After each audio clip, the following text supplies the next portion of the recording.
Hello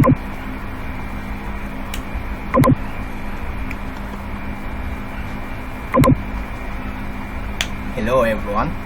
For starters, this is Play of Fail YouTube channel. I welcome you all wholeheartedly to this channel. Without much ado, I would like us to zoom into what to expect in this video. But before that, prominent among all, I would like you to be a part of this YouTube channel. We're a family. I would like you to be a part of this channel. To do so, I'd like you to tap on the subscription button first, and then you tap on the like button. So I'm going to take a few seconds while you do that. Please do just tap on the subscription button. Okay, now go to the like button as well. Alright, hope you are done. Okay, so let's zoom into what to expect in this video. I hope you enjoy this video. It's my fervent hope that you enjoy this video and that it fits the purpose for which you seek.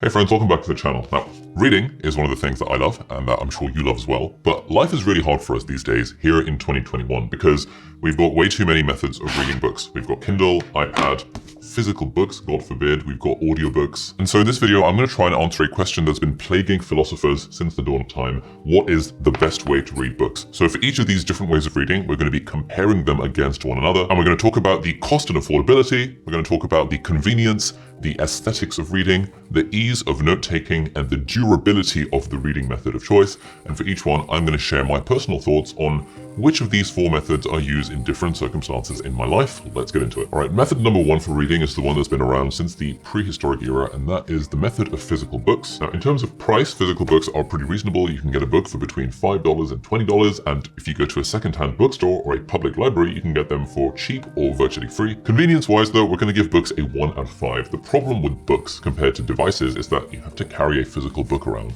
And so if you're the sort of person who carries a book around with them, then that's totally cool.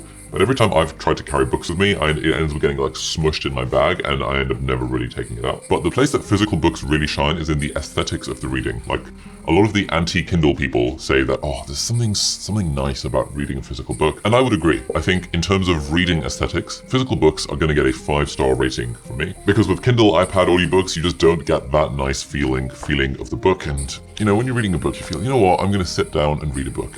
I don't really think that when it comes to sitting down with a Kindle or sitting down with the iPad. That's probably the single best thing about the physical books. In terms of their ease of note-taking, we're going to give this a 3 out of 5 star. It is possible to take notes from books while you're reading, but usually you have to have a pencil on you, taking notes in the margin, or like I do, you can use these physical book tag things to kind of create bookmarks, and then theoretically at some point, I'm going to go over my bookmarks for this and actually type them up. So ease of note-taking, we're going to give a 3-star rating. And then in terms of durability, we're going to give these a 3 out of 5 because you can toss books onto the floor and it's like totally fine.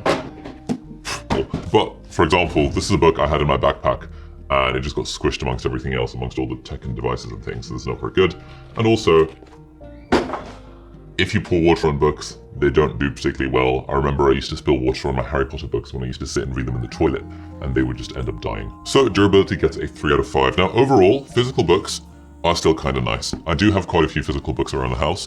I don't read them very often, but I will admit it is nicer. Like if I'm winding down for the evening, it feels nicer to sit down and read a physical book than just to sit down and read the Kindle. So that would be probably the best thing about them. Now we're moving into the 21st century and we have here the Kindle. I have here the Kindle Oasis. The Kindle Oasis is probably a little bit overkill. You could do with the Kindle Paperwhite. And out of everything I've ever bought, I would say the Kindle is one of my top 3 most life-changing pieces of tech. Because the thing with a Kindle is once you have a Kindle, it does cost a bit of money to buy, like 69 to 99 pounds on Amazon, whatever.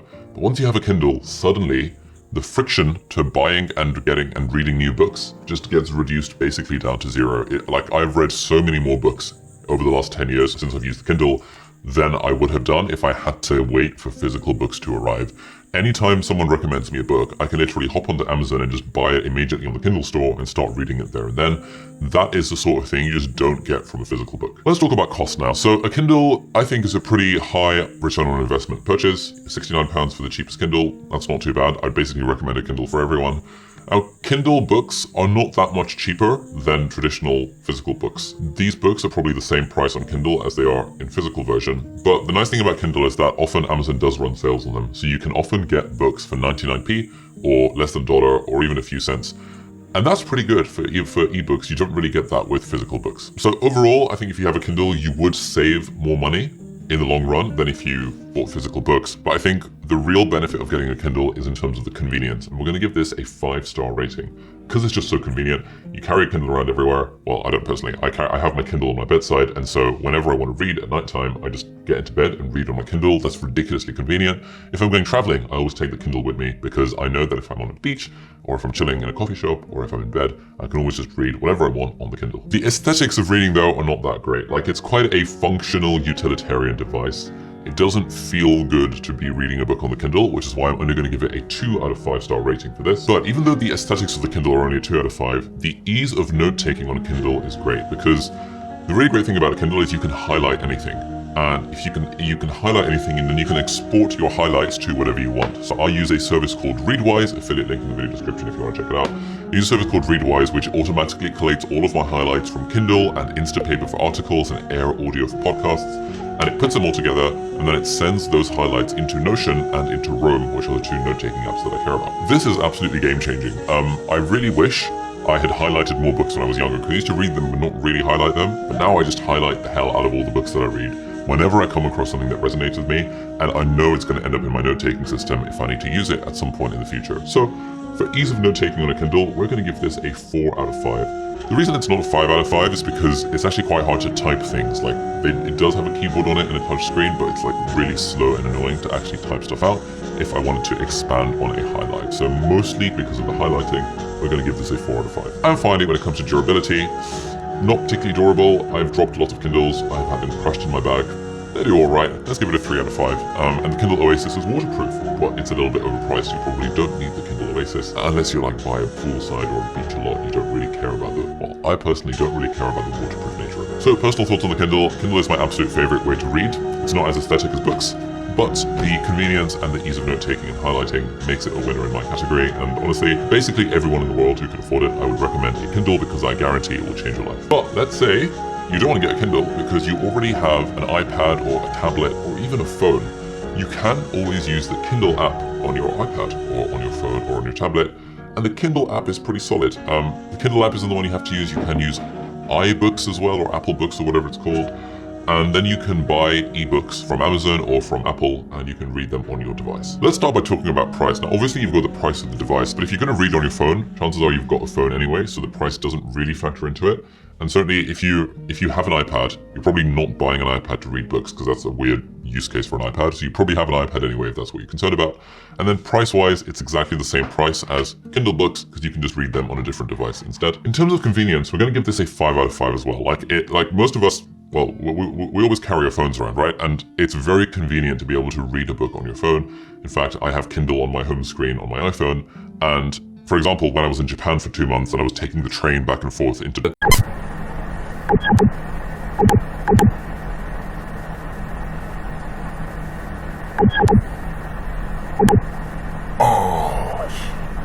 what a wonderful video and a wonderful episode to come to an end. What can I say? It's been a pleasure having you all on my channel. I hope that this video fits the purpose for which you seek, and I would like to first thank all who subscribe to this channel to be a part of this family, so that we can extend the boundaries of this channel to other people to have a positive impact on this channel. Thank you all so much, and for those who were unable to subscribe, please, you can still do so.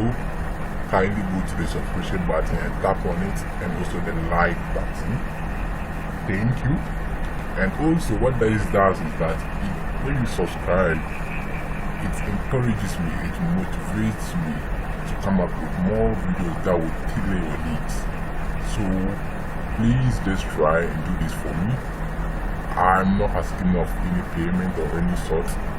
Just subscribe for me. That's all I ask for. Thank you. Hope you do. And I hope that you enjoy this channel and then be a part of this channel. We'll have more time for each other. Enjoy.